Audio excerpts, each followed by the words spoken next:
znaš, i onda... Ali ne, ali što se tiče škole, ja srednju školu, ja ovako, brati, sedem u klupi, 45 minuta, to traje kao ceo život.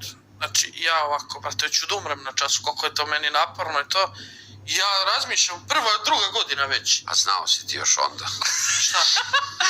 Da će ti bude dobro. Ne, nego, znaš kako sam ja razmišljao? Joj, samo da završimo, ja upisao za bravara.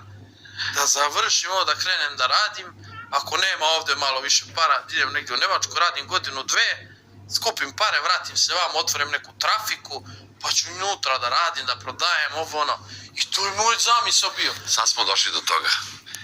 Bravara si upisao. Da. Sad ne radiš bravariju. Što lažeš? Ima malo. A vidiš? Da je škola ipak nešto dobro donela kod Pa tebe. ima u nekim delovima videoklipa gde... Bravar je tu, brate, majstorija da se odradi, da se zašajfuje, da se zavari, da se seče. Svoj čale, bavi time.